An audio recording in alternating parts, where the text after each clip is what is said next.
Mon frère a eu un sourire en coin. Allez, mec. C'est juste temporaire, m'a-t-il dit, après avoir affirmé que ma maison disposait de beaucoup d'espace libre, pour lui et sa petite amie. Alors, je lui ai répondu, c'est exactement ce que tu as dit, quand tu as emménagé chez papa il y a 4 ans. J'ai besoin de savoir si je suis le méchant dans cette histoire. Petit avertissement, je ne reculerai pas, quel que soit le verdict. Laissez-moi planter le décor. Il y a 3 ans, j'ai acheté ma première maison, une modeste demeure de 3 chambres, située dans un quartier convenable. J'ai travaillé comme un forcené pour l'obtenir. J'ai commencé à bosser à 16 ans, j'ai vécu comme un moine pendant mes études universitaires, j'ai économisé le moindre centime, et j'ai finalement réuni assez d'argent pour un apport personnel à 26 ans. Cette maison représente tout ce que j'ai bâti, à force de pure détermination et de nombreux sacrifices. La dynamique de ma famille est plutôt compliquée. Mon père, James, 57 ans, a toujours favorisé mon jeune frère, Tyler, 22 ans. Tyler est le bébé de la famille, celui qui, à leurs yeux, ne fait jamais rien de mal. Pendant que je faisais des doubles journées à l'entrepôt durant la fac, Tyler, lui, se cherchait. Pendant que je me nourrissais de nouilles instantanées pour faire des économies, mon cadet recevait sa 3e voiture, après avoir bousillé les 2 précédentes. Vous voyez le tableau. Il y a 6 mois, Tyler a annoncé que sa petite amie, Jessica, âgée de 20 ans, était enceinte. Ils sortaient ensemble depuis à peine 4 mois. La réaction de mon père a été une joie absolue. Enfin, un petit enfant. Peu importe que le futur papa travaille à mi-temps dans une boutique de cigarettes électroniques, et que sa compagne n'ait aucun emploi. Peu importe qu'ils vivent tous les deux dans le sous-sol d'un copain. De simples détails. Apparemment, il y a 2 semaines, mon père m'a appelé pour m'annoncer une excellente nouvelle. Il avait trouvé la solution parfaite au problème de logement de son fils adoré. Le couple allait emménager dans ma chambre d'amis. Il a littéralement déclaré, et je cite, « La famille est de la famille. Michael, tu disposes de tout cet espace vide. » J'ai ri, pensant qu'il plaisantait. Ce n'était pas le cas. Papa, c'est hors de question. Ce sont des adultes. Ils peuvent se débrouiller pour trouver un toit. Michael, elle est enceinte de 7 mois. Ton frère a besoin d'aide. Alors, aide-le toi-même. Tu as une maison de 4 chambres. Sharon et moi avons besoin de notre espace. Et puis, tu es célibataire, tu n'as pas l'utilité de toutes ces pièces. Quelle audace! Une audace purement et simplement époustouflante. Je lui ai dit non, et ce, à de multiples reprises. Les appels n'ont pas cessé, venant de lui, de ma belle-mère, Sharon, 54 ans, de Tyler, et même de la mère de Jessica, Patricia, 45 ans, que je n'avais pourtant jamais rencontrée de ma vie. Tout le monde avait un avis sur ma propriété, et sur ce que je devais en faire. Hier, la situation a dégénéré, atteignant un niveau que je n'aurais jamais cru possible. Je suis rentré du travail, pour découvrir un camion de déménagement garé dans mon allée. La voiture de mon frère stationnait carrément sur ma pelouse, mon véritable gazon. Jessica était assise sur les marches de mon Porsche, entourée de cartons. Quant à Tyler, il essayait de forcer ma porte arrière, avec ce qui ressemblait à une carte de crédit. « Mais qu'est-ce que tu fabriques, bon sang ?» Tyler s'est retourné, sans même avoir l'air coupable. « Oh, salut, Mike. Papa a dit que tu étais d'accord pour qu'on s'installe. On ne trouvait pas la clé de rechange. » Il n'y a aucune clé de rechange, et non, je ne suis d'accord avec rien du tout. Dégage de ma propriété. Jessica a commencé à pleurer. Évidemment. Michael, s'il te plaît. Je suis enceinte, et nous n'avons nulle part d'autre où aller. Ce n'est pas mon problème. Tu as des parents? Ton copain en a aussi. Débrouillez-vous. Tyler s'est avancé, bombant le torse. Allez, mec. Ne fais pas ton enfoiré. C'est juste le temps qu'on se remette sur pied. Ce qui n'arrivera jamais, si tu t'installes ici. Prenez vos affaires et partez. C'est le moment qu'a choisi mon père pour arriver. Il est sorti de sa voiture avec un grand sourire, s'imaginant sans doute être une sorte de héros. Michael, tu tombes à pic. Aidons-les à s'installer. Papa, je t'ai dit non. À plusieurs reprises. C'est une effraction de domicile. Ne sois pas dramatique, voyons. Nous sommes une famille. C'est probablement ici que je suis devenu le grand méchant de leur histoire, mais je m'en moque éperdument. J'ai sorti mon téléphone, et j'ai composé le 911. Je voudrais signaler une tentative d'effraction en cours, ainsi qu'une violation de domicile, à mon adresse. L'expression sur leur visage valait son pesant d'or. Mon père est passé d'un air confiant à la confusion, puis à la fureur, en l'espace d'environ 3 secondes. Tu appelles la police contre ta propre famille. Non, j'appelle la police contre des intrus, qui tentent de s'introduire chez moi par effraction. La police est arrivée en moins de 10 minutes. J'ai expliqué la situation calmement. Ces personnes essayaient de s'installer chez moi sans autorisation, et l'une d'entre elles tentait de forcer la porte de derrière. Les agents ont été très professionnels. Ils ont ordonné à tout le monde de partir immédiatement, et ont précisé qu'ils ne pourraient pas revenir sans ma permission. Les cris ont alors commencé. Jessica m'a traité de monstre sans cœur. Tyler m'a traité de nom d'oiseau bien pire. Mon père a hurlé que je n'étais plus son fils. Sharon, quant à elle, secouait simplement la tête, me regardant comme si j'étais une abomination. Pendant qu'ils remballaient le camion, j'ai pris une autre décision. Je leur ai dit de patienter, je suis rentré à l'intérieur, puis je suis ressorti avec un document. Je l'avais fait rédiger par un ami avocat quelques semaines plus tôt, lorsque la pression avait commencé, un avis formel d'interdiction de pénétrer sur ma propriété. Si l'un de vous remet un pied sur mon terrain, sans ma permission explicite, vous serez arrêté. Et cela t'inclut aussi, papa. Le visage de mon père a viré au violet. Tu avais préparé ça.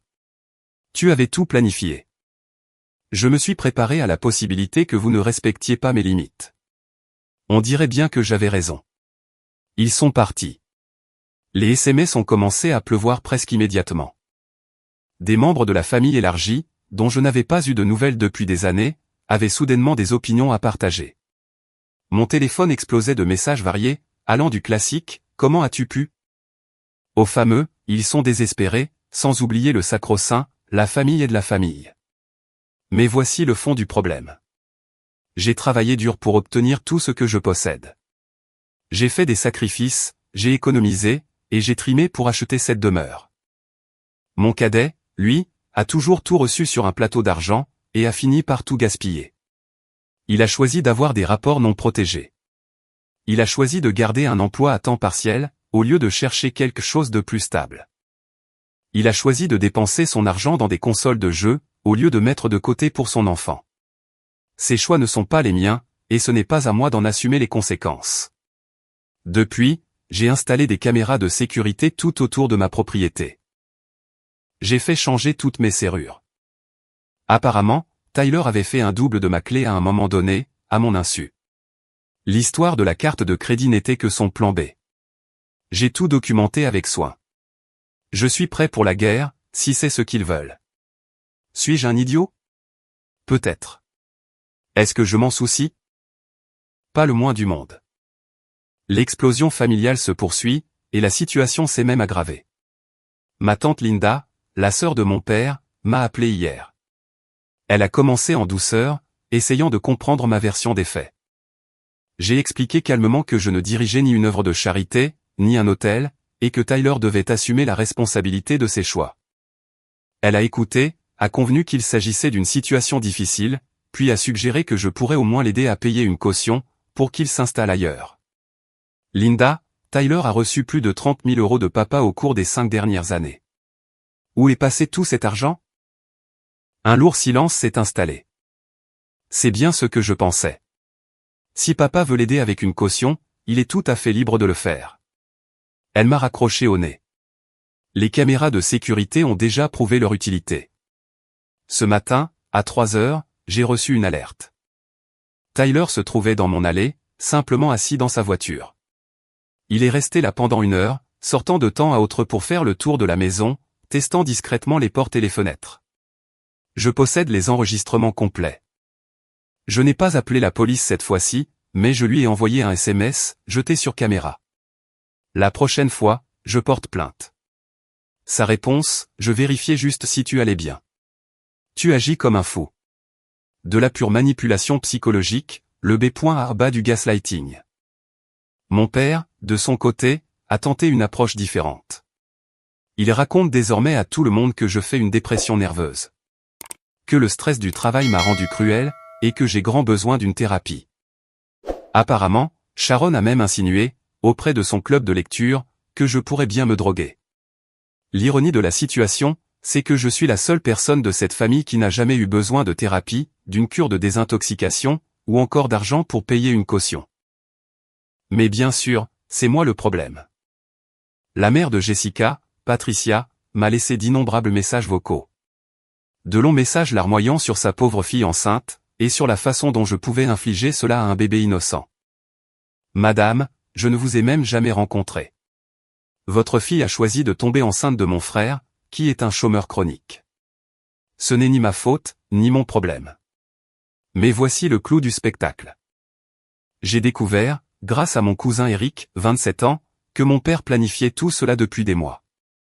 Apparemment, lors d'un barbecue familial auquel je n'assistais pas, il se vantait d'avoir trouvé une solution brillante pour la situation de son fils chéri. Il a expliqué à l'Assemblée que j'avais des chambres libres, et que c'était le plan parfait, car je pourrais ainsi servir de mentor à Tyler, pour lui apprendre le sens des responsabilités. Lui servir de mentor. Le gamin qui a été viré de chez McDonald's pour avoir volé de la nourriture. Celui qui a détruit 3 voitures parce qu'il envoyait des textos au volant. Celui qui a dilapidé son fonds d'études dans la crypto-monnaie, pour finalement tout perdre. Que suis-je censé lui enseigner exactement? Ce qu'il ne faut absolument pas faire? Ma belle-mère m'a appelé aujourd'hui, essayant de jouer les pacificateurs. Michael, nous pouvons trouver un arrangement. Peut-être pourrait-il rester juste 3 mois. Sharon, c'est non. Et chaque fois que quelqu'un me posera la question, j'ajoute un mois supplémentaire au délai requis, avant même d'envisager de reparler à l'un d'entre vous. Tu te comportes comme un enfant. Non, je suis juste parfaitement clair. Quelque chose que cette famille n'a jamais su comprendre. Elle s'est mise à pleurer, affirmant que je détruisais la famille. J'ai ri. J'ai sincèrement ri. Sharon, cette famille est détruite depuis des années. J'étais simplement le seul à ne pas faire semblant du contraire. Tyler a publié un post sur Facebook, parlant de son frère au cœur de pierre, qui laisserait une femme enceinte à la rue. Les commentaires étaient exactement ceux que l'on pouvait imaginer. Des inconnus, ignorant toute l'histoire, m'ont couvert d'insultes. Quelques vieux amis de lycée m'ont cependant défendu, connaissant bien le passif de Tyler. Ma seule réponse a été de publier la vidéo de sécurité, le montrant en train de forcer ma porte. La légende disait, tentative d'effraction à mon domicile. Ceci est uniquement documenté à des fins légales. Il a effacé sa publication en moins d'1 heure. Les envoyés spéciaux continuent d'affluer. Cousins, famille éloignée, amis, et même mon ancienne professeure de lycée, m'ont contacté, car mon père lui avait demandé de me faire entendre raison. Ma réponse est toujours la même pour tout le monde, Tyler est un adulte, qui a fait des choix d'adulte. Il peut donc assumer des conséquences d'adulte. Le système de sécurité a enregistré 2 nouveaux incidents. Une fois, mon père est passé lentement en voiture à minuit. Une autre fois, Jessica et sa mère sont restées assises devant chez moi pendant 2 heures, espérant probablement que je me sente coupable, en voyant une femme enceinte dans un véhicule. Je n'ai même pas regardé par la fenêtre. Les caméras m'ont fourni toutes les informations dont j'avais besoin. J'ai entamé les démarches, dans le but d'obtenir une ordonnance restrictive. Mon ami avocat, Robert, estime que mon dossier est très solide, compte tenu de la tentative d'effraction et du harcèlement continu. Il s'occupe d'ailleurs de l'affaire gratuitement, car il trouve qu'il s'agit du drame familial le plus divertissant qu'il ait vu depuis des années. Demain, je fais d'installer une clôture. Une barrière en bois massif de près de 2 mètres de haut, équipée d'un portail verrouillé. Ma maison est en train de se transformer en forteresse, et cela me convient parfaitement. Certaines personnes m'ont demandé pourquoi j'étais si dur, et pourquoi je ne pouvais pas simplement les aider pour un court laps de temps. Voici ce qu'ils ne comprennent pas. Court laps de temps, avec ma famille, cela signifie, pour toujours. Tyler est retourné vivre chez mes parents, pour seulement, quelques semaines, après le lycée. C'était il y a 4 ans, et il y est toujours. Enfin, il y était, jusqu'à cette fameuse crise. J'ai observé ce schéma destructeur tout au long de ma vie. Mon père encourage les mauvais comportements, Tyler en profite sans vergogne, et tout le monde prétend que c'est une situation normale. Je refuse d'y participer. Et maintenant, je suis devenu le méchant de l'histoire. Ainsi soit-il. Ce grand méchant possède une voiture entièrement remboursée, une maison, un compte épargne bien rempli, et une véritable tranquillité d'esprit. Que possède donc le héros de leur histoire? Une petite amie enceinte, ainsi qu'un camion de déménagement rempli de problèmes. Je choisis le rôle du méchant sans la moindre hésitation. La situation a atteint un niveau presque comique, si elle n'était pas aussi frustrante. Premièrement, la clôture est installée. Elle est magnifique. Près de 2 mètres de pur message disant « Laissez-moi tranquille ».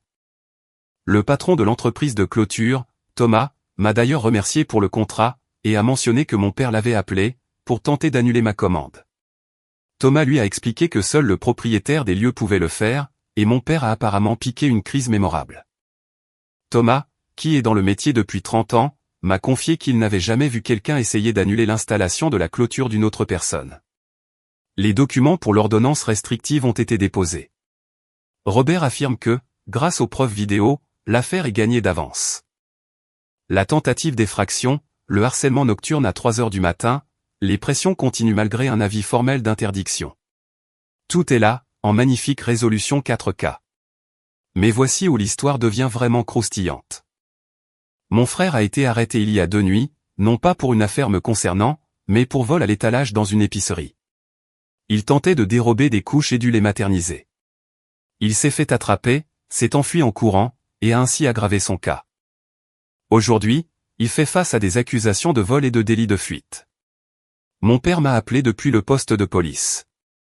Ton frère est en prison. Tu dois payer sa caution. C'est un grand nom, Michael. Il prenait juste des affaires pour le bébé. Alors il aurait dû les payer, ou te demander de l'argent, ou encore trouver un vrai travail. Ce n'est pas mon problème. Tout cela est de ta faute. Si tu les avais laissés s'installer chez toi. J'ai simplement raccroché. Mon père a payé la caution, bien évidemment. Mais voici le plus beau retour de karma. Tyler volait dans ce même magasin depuis des mois. Il l'avait filmé à de multiples reprises. Le gérant, Kevin, attendait simplement le moment idéal pour agir. En raison du montant total des marchandises dérobées au fil du temps, il s'agit désormais d'une accusation de crime majeur. Jessica a fini par s'installer chez sa mère. Apparemment, vivre dans le sous-sol d'un copain, sans la présence de Tyler, qui est assigné à résidence chez mon père, ne fonctionnait plus. Sa mère m'a rappelé, cette fois-ci beaucoup plus furieuse que larmoyante. Vous avez détruit la vie de ma fille. Patricia, je n'ai même jamais rencontré votre fille. Sa vie a été détruite le jour où elle a décidé d'avoir un enfant avec un voleur au chômage. Il n'était pas un voleur quand ils se sont rencontrés. En fait, si. Il l'était. Il ne s'était juste pas encore fait attraper. Elle a hurlé quelque chose à propos d'avocat, puis a raccroché. Bonne chance avec ça, Patricia. Vous allez en avoir besoin pour la défense pénale de Tyler, et non pour un procès civil contre moi. Les drames familiaux se poursuivent allègrement sur Facebook. Ma cousine Jennifer, 25 ans, a publié une longue tirade indignée, expliquant que la famille ne signifiait plus rien de nos jours, et que certaines personnes se croyaient supérieures aux autres. Elle ne m'a pas nommé, mais tout le monde a compris.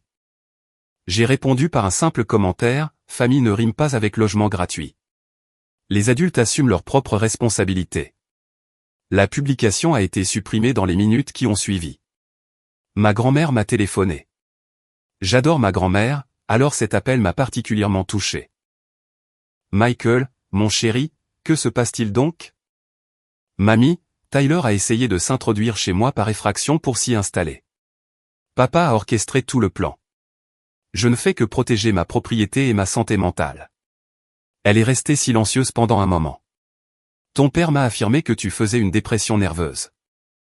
Évidemment, c'est ce qu'il a dit. Mamie, j'ai tout filmé. Voudrais-tu voir les vidéos? Elle a accepté.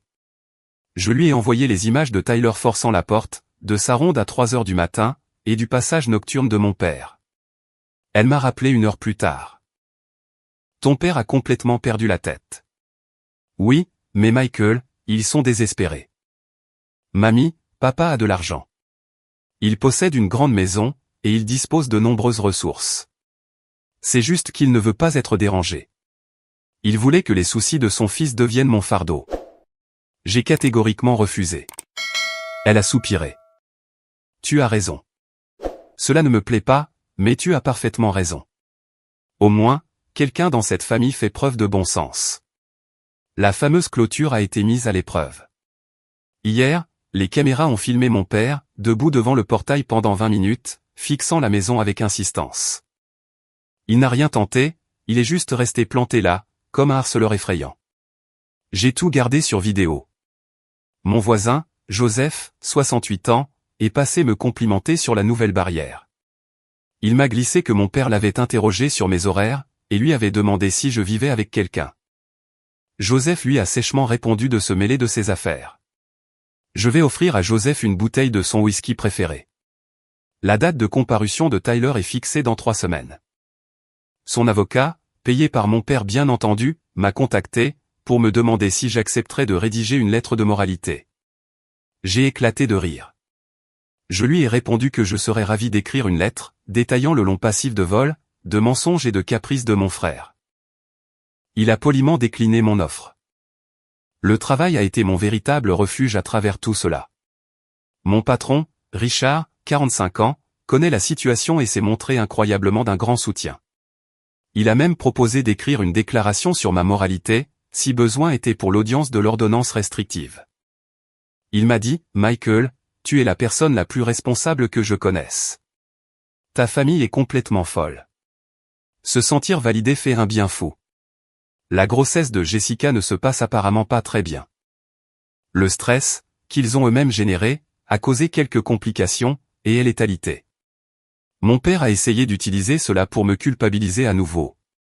Elle risque de perdre le bébé, à cause du stress que tu as provoqué. Le stress que j'ai provoqué? Ce n'est pas moi qui l'ai mise enceinte. Je n'ai pas dit à Tyler de devenir un voleur. Et je n'ai certainement pas organisé une tentative d'effraction. C'est toi qui as fait tout cela. Tu es un monstre sans cœur. Non, je refuse juste de me laisser manipuler. Il a raccroché. L'audience pour l'ordonnance d'éloignement aura lieu la semaine prochaine. Robert est très confiant, car les preuves sont tout simplement accablantes. Mon père a engagé un avocat pour contester la demande. C'est assez hilarant de le voir dépenser de l'argent en frais de justice, au lieu d'aider Tyler à payer un appartement. La famille s'est essentiellement divisée en 2 camps. L'équipe Michael, petite mais puissante, se compose de ma grand-mère, de mon cousin Eric, et, de façon surprenante, de mon oncle Gary, le frère de ma mère, qui a fui les drames de cette famille par le biais d'un divorce, il y a des années. L'équipe Tyler, bruyante mais dans l'erreur, regroupe tout le reste. J'ai commencé une thérapie, non pas à cause d'une dépression nerveuse, mais pour m'assurer que je gérais la situation correctement. Ma thérapeute, le docteur Amanda, est fascinée par cette dynamique dysfonctionnelle. Elle m'a d'ailleurs dit, en 20 ans de pratique, c'est l'un des cas les plus flagrants de complaisance et de violation des limites personnelles que j'ai jamais vu. Je documente méticuleusement le moindre détail. Chaque message, chaque note vocale, chaque extrait vidéo. Robert affirme que j'ai suffisamment d'éléments pour porter plainte pour harcèlement, si jamais je souhaite emprunter cette voie. C'est une option que j'envisage sérieusement. Le meilleur dans tout ça, c'est que je dors comme un bébé. Ma maison est calme, paisible, et, surtout, elle m'appartient. Pas de drame, pas de vol, pas d'adolescent pleurnichard. Juste moi, et la tranquillité que j'ai si durement gagnée. L'audience de Tyler a eu lieu hier. Il a écopé de 18 mois de mise à l'épreuve, ainsi que de 200 heures de travaux d'intérêt général. Le juge n'a pas du tout été amusé par son excuse du genre « j'essayais juste de nourrir mon bébé ». Surtout lorsque le procureur a diffusé les images de lui, volant des jeux vidéo et des appareils électroniques lors de précédentes visites. Et oui, il s'avère que les couches n'étaient que la goutte d'eau qui a fait déborder le vase. Le jeune prodige dirigeait en réalité un joli petit réseau de vol à l'étalage, dérobant divers objets pour les revendre ensuite sur Internet. Mon père avait l'air complètement brisé au tribunal. Le juge s'est spécifiquement adressé à lui, déclarant « encourager un comportement criminel ne rend service à personne ». Magnifique. L'audience pour l'ordonnance restrictive s'est tenue la semaine dernière. Requête accordée. Désormais, il est formellement interdit à mon père, Tyler, Jessica et Sharon de s'approcher à moins de 150 mètres de ma personne, ou de mon domicile, et ce, pour les 2 prochaines années. Le juge a visionné la vidéo de la tentative d'effraction, et a posé cette question directe à mon père: « Monsieur, pensiez-vous réellement qu'il s'agissait là d'un comportement acceptable ?» Mon père a balbutié des excuses, parlant de la famille et de l'importance de s'entraider. Le juge l'a coupé net: « Les liens du sang ne vous donnent pas le droit de violer les limites clairement établies par quelqu'un, ni ses droits de propriété. » J'ai eu très envie d'applaudir. Maintenant, place à la mise à jour la plus choquante. Jessica a accouché avec 2 semaines d'avance. Un petit garçon. Ils l'ont nommé James Jr. En l'honneur de mon père. L'accouchement a été compliqué, avec une césarienne d'urgence, mais la mère et l'enfant se portent bien. Et voici où les choses deviennent intéressantes. Patricia, la mère de Jessica, m'a contacté. Non pas pour me crier dessus ou me culpabiliser, mais pour s'excuser. « Michael, j'ai observé Tyler au cours de ces dernières semaines. Vous aviez raison. C'est un véritable gamin. J'ai conseillé à Jessica de déposer immédiatement une demande de pension alimentaire et de garde exclusive, pendant qu'il est en période de probation. Apparemment, pendant que la jeune mère était encore à l'hôpital, Tyler a été surpris en train d'essayer de vendre les cadeaux reçus lors de la fête prénatale pour obtenir de l'argent liquide. Oui, vous avez bien lu. Le père de l'année vendait les couches et les vêtements de son propre nourrisson, sur Facebook Marketplace, pendant que sa compagne se remettait péniblement d'une intervention chirurgicale. Patricia a ramené la jeune maman et le bébé chez elle. Elle a d'ailleurs déposé une demande de garde d'urgence au nom de sa fille, en invoquant le casier judiciaire du géniteur, ainsi que sa mise à l'épreuve actuelle. Mon géniteur est dans tous ses états. Son enfant roi est désormais un voleur condamné, qui a tenté de marchander les affaires de première nécessité de son propre nouveau-né. De son côté, son fils aîné a obtenu une ordonnance d'éloignement à son encontre. Sharon, quant à elle, dort dans la chambre d'amis, car elle est folle de rage concernant l'argent englouti dans les frais d'avocat. Mais la cerise sur le gâteau, c'est que mon père a appelé ma grand-mère pour lui demander de l'argent. Il s'avère qu'il est complètement ruiné. Des années passées à payer les cautions de Tyler, les avocats, les frais de justice. Il a vidé toutes ses économies. Il a même dû refinancer sa maison, pour couvrir les précédents déboires judiciaires de mon frère. Et oui, il y en avait d'autres, dont je n'étais même pas au courant. Ma grand-mère m'a appelé. « Michael, ton père veut vendre ta maison d'enfance.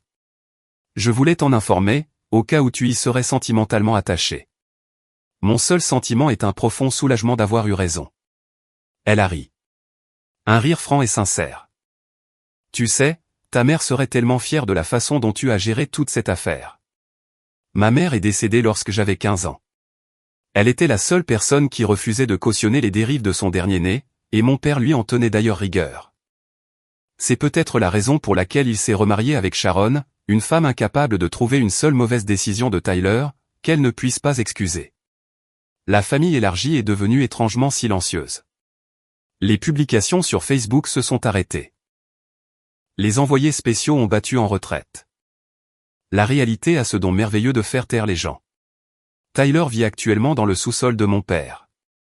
Il travaille dans un fast-food, le seul emploi qu'il ait pu trouver avec son casier judiciaire, et tente de payer une pension alimentaire qu'il n'a pas les moyens d'assumer. Jessica et le bébé vivent avec Patricia. Cette dernière est devenue l'héroïne inattendue de cette histoire, en obligeant enfin les gens à faire face à leurs responsabilités. La semaine dernière, mon père est passé en voiture devant chez moi. Il ne me traquait pas, il s'est juste contenté de rouler.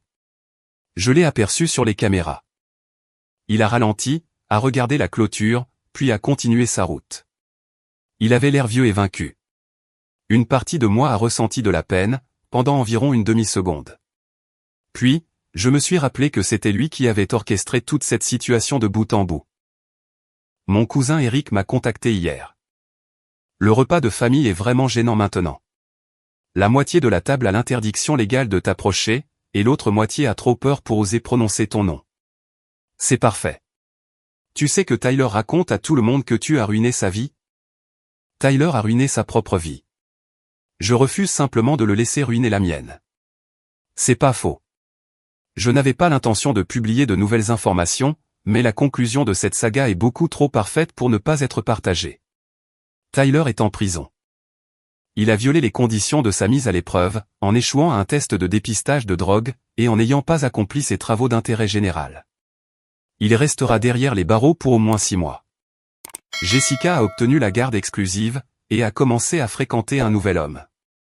Un gars qui possède un vrai travail, ainsi qu'un appartement. Mon père est désespéré. La maison, celle de mon enfance, a été vendue le mois dernier. Lui et Sharon louent désormais un appartement de 2 chambres. Exactement le même type de logement qu'il jugeait indigne de Tyler, lorsque j'avais suggéré qu'il s'en procure un. L'ironie suprême ? Le complexe résidentiel dans lequel ils vivent est justement celui que j'avais recommandé à mon frère, il y a 8 mois. Il m'avait répondu que cela faisait trop « ghetto ». C'est maintenant leur lieu de résidence. Patricia est devenue une alliée très inattendue. Elle m'envoie régulièrement des nouvelles du bébé. Non pas pour me culpabiliser, mais parce qu'elle affirme que je suis la seule personne de cette famille à avoir la tête sur les épaules. Le petit garçon est en bonne santé, et il est très heureux. Jessica travaille à mi-temps, pendant que sa mère garde l'enfant. Elle s'en sort à merveille, sans l'aide de Tyler, ni celle de mon père. Ma grand-mère a célébré son 81e anniversaire la semaine dernière. Je n'étais pas invité à la fête de famille, ordonnance restrictive oblige, alors je l'ai emmenée dîner de mon côté. Elle m'a fait une révélation très intéressante. Ton grand-père aurait agi exactement comme tu l'as fait. Il disait toujours que ton père était beaucoup trop laxiste avec Tyler. Pourquoi n'as-tu jamais rien dit? Je l'ai fait. Ton père a cessé de m'écouter, il y a bien des années de cela. Elle m'a également appris que mon père suivait une thérapie, imposée par le tribunal, en raison de l'ordonnance d'éloignement. Mais bon, tout progrès reste un progrès. Mon oncle Gary m'a contacté la semaine passée. Tu sais, Michael, tu as fait ce que j'aurais dû faire il y a bien longtemps. Établir des limites, et s'y tenir. De mon côté, cela m'a coûté toute ma famille. Non, cela t'a coûté un environnement toxique, qui se faisait passer pour une famille. Il avait parfaitement raison. Le plus beau dans tout ça, c'est que ma maison est toujours mon sanctuaire. J'ai transformé l'une des chambres libres en salle de sport, et l'autre en bureau. Je fréquente quelqu'un en ce moment, Jennifer, 28 ans.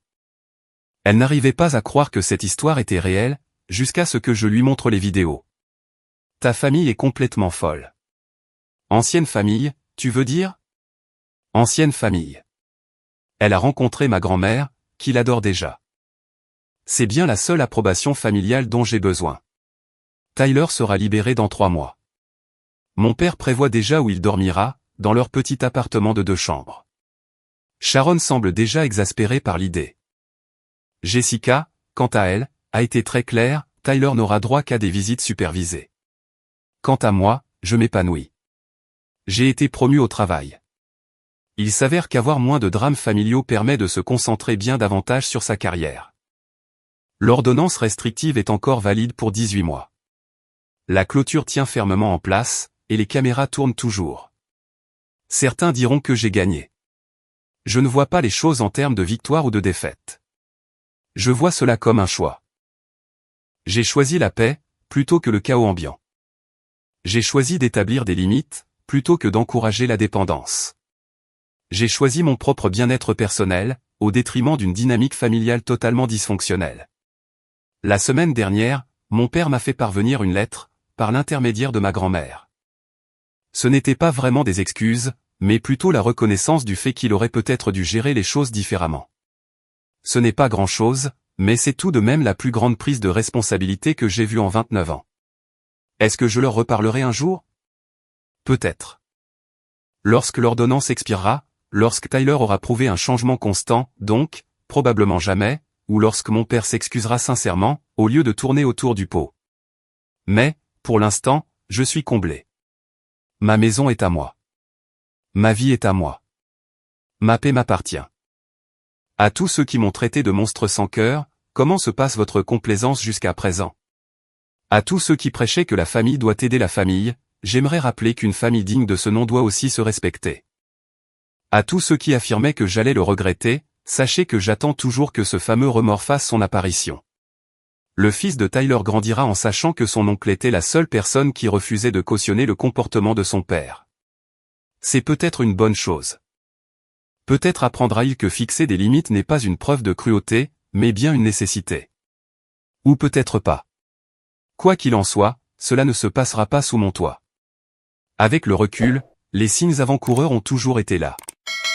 Chaque réunion de famille, où la dernière bêtise de Tyler était systématiquement excusée.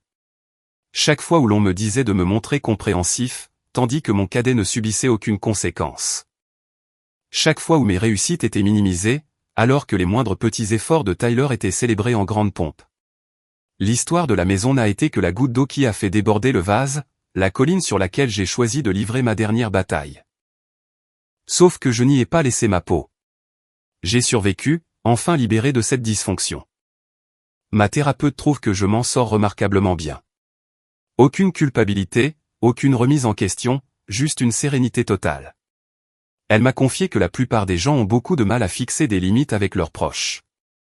Je lui ai répondu que j'avais eu du mal pendant 29 ans, et que j'en avais terminé avec les difficultés.